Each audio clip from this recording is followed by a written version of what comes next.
Good morning. Welcome to Stock Market Today for Thursday, April 9th, 2020. I am your host, Dan Russo, the Chief Market Strategist at Chaikin Analytics. Find me on Twitter at Dan_Russo_CMT.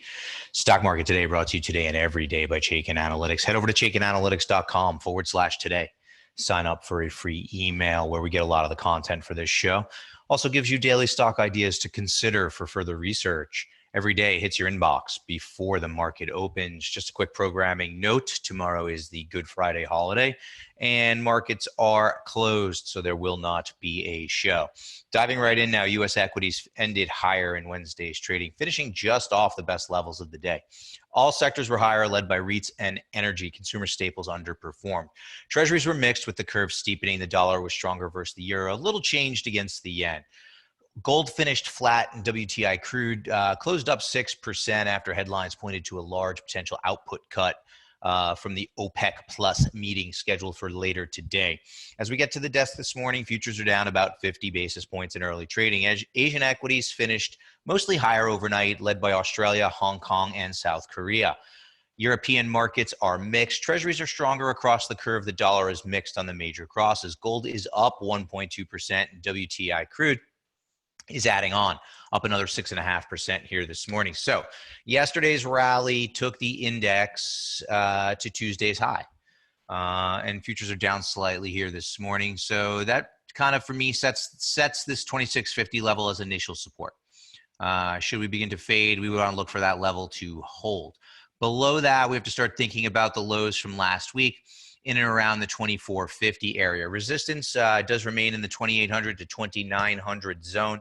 RSI holds bearish ranges that's below 60. So despite the big rally, we haven't seen the kind of big RSI thrusts that would be, somewhat more encouraging if you wanted to remain bullish here. Chaikin money flow is bullish, but fading. So not a ton changing here. In the day-to-day, we basically rallied back towards Tuesday's high from which we faded, establishing 2650. We actually got pretty close to that level again yesterday. So that, to me, gives you a near-term line in the sand on the downside for initial support. Moving now to our market in a minute. What are we writing about in our note today? Well, it's breath day, so we'll touch on breath. We do that every Thursday in our note to Chaikin clients. So the SPY rallied more than 3%. It's now approaching the 50% retracement of the move down. We'll take a look at that a little bit later on in the show. We're expected to get initial jobless claims today at 8:30. Estimates stand at about 5 million. Remember, the number last week was about 6.6 million, which was more than double what was being expected. So it's expect another big number. A lot of moving parts, estimates vary, so we'll just have to see what happens with that number.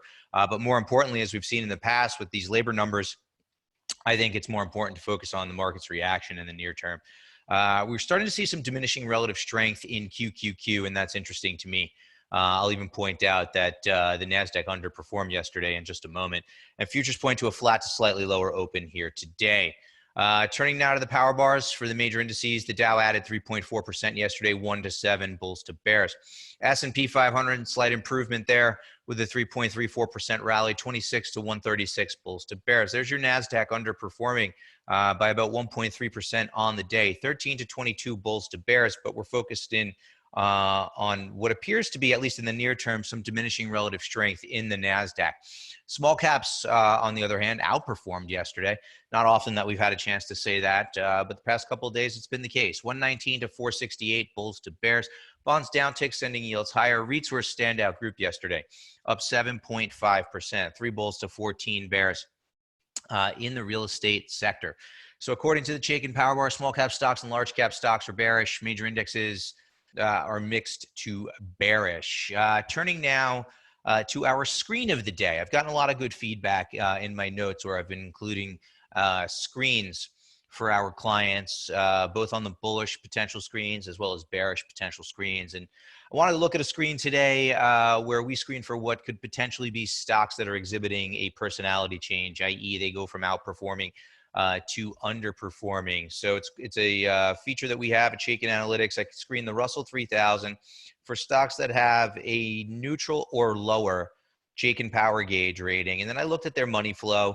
I wanted to see stocks that had a 1-month low in persistency, as well as relative strength that turned weak this week. So if we think about what that is the market kind of has rallied hard here and is overbought in the near term and approaching a key retracement level.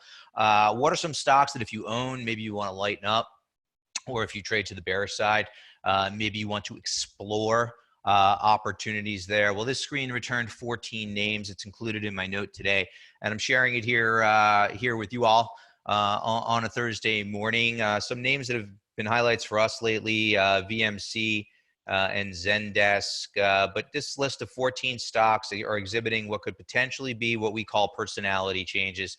Essentially, going from outperforming to starting to underperform in conjunction with a not bullish rating and money flow being under pressure in the near term, a sign of distribution. So it's an interesting screen, 14 names that could warrant some additional attention and exploration on the bearish side of the portfolio. Turning now to our sector tracker, the movement of the major sectors over the last 5 days. We've had a big rally over the past week, so everything is green. Led by energy, right? Talks of potential production cuts as it relates to oil has lent a nice bid to energy here in the near term. It's had a good pop if you look at the XLE. Fundamentals are still bearish, as we've been saying. We'll have to see how things shake out following this cut. That OPEC plus meeting is scheduled for later today. Real estate, materials, and fins round out the top of the list. Discretionary utilities, tech, and healthcare are middle of the road. And down at the bottom, underperforming industrials, comms, and staples, with I guess the staples coming under pressure as there's been a little bit more of a risk-on appetite in the marketplace. Staples had been good leadership, so just something to keep in mind there going forward. Want to watch that closely. If staples continue to lag, that could be a sign that the bullish trend is taking hold. If we start to see staples leading again, to me that would be a sign of caution in the marketplace. Turning now to our industry in focus, it's insurance services. Auto-generated here, and then I present it to you and analyze it in real time. It's underperformed over the past 6 months, lagging the S&P 500 by nearly 16%. And its power bar ratio, which measures future potential, is weak, with 3 bearish stocks and only 1 bullish or very bullish stock.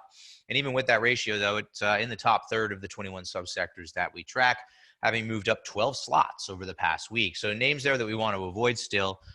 Very bearish RLI Corp, ticker RLI. Erie Indemnity, ERIE, has a bearish rating, and Willis Towers Watson, which is involved in some M&A activity, is a bearish rating. So we want to avoid those names. And really, the group just doesn't look that compelling to me, even with this rally here.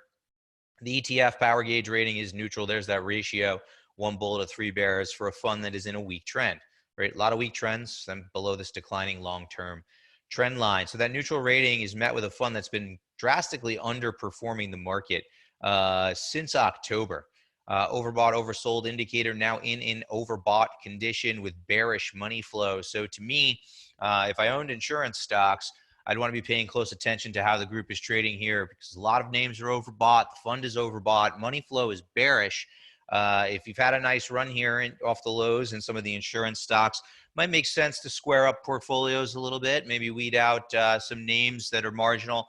But this is just a group that doesn't look all that compelling to me here in the near term, right? With the market being volatile and still very much under pressure, right? We've had a rally here over the past week and a half or so, but we're still in a downtrend. We want to focus on the areas of the market that have been leading, not the areas of the market that have been lagging through the downtrend. So KIE fits the latter group, lagging through the downtrend. Turning now to what's trending. Yesterday's S&P 500 gainers and losers are movers and shakers. APA up 16.25% on that rally in crude oil and trading higher again here this morning. WELL, part of a group of healthcare REITs and senior living facility names that have caught a bit of a relief rally of late. TransDigm TDG, very bearish stock. Rallies from deep, after a deep sell-off, up 14.5%. ADS continues to rebound after being hit extremely hard. I will note that stock did catch a downgrade yesterday, but notwithstanding that downgrade, the stock did rally 14.5%. on the day. DXC rounds out the list of gainers, 13.5% to the good. Didn't see anything company specific there to take that stack higher. On the loser side of the board, Old Dominion Freight Lines, ODFL, caught a downgrade at Bank of America Merrill Lynch yesterday. Stock down a little over 3%. Kroger down 2.6%, part of that Staples group that underperformed yesterday. Kroger's actually been one of the compelling names here in the market as it's sold off. So as we've gotten a rally, maybe a bit of profit taking, but if you're moving forward with caution and you're trying to focus on names that could potentially do well on a relative basis, given the volatility in the market, Kroger still fits the bill as far as I'm concerned. Kellogg, same story here. Part of the Staples group that underperformed, another name that benefited as markets sold off and seeing a little bit of profit taking there, down 1.75% yesterday. Letter J, nothing company specific to drive that stock lower by a little over 1%. In Hormel, same stories as Kroger and Kellogg. Part of that Staples group. Those defensive trades are coming off a little bit here in the near term. We'll see if that's a trend that sticks or if markets turn choppy again and investors gravitate back towards the staples. So taking a look at the S&P 500 and actually introducing a different look from the indicator perspective. S&P 500 from that high down to the low, the high on February 19th, the low on March 23rd. And we rallied back to the 38% retracement level and then faded, finally busted through on Monday.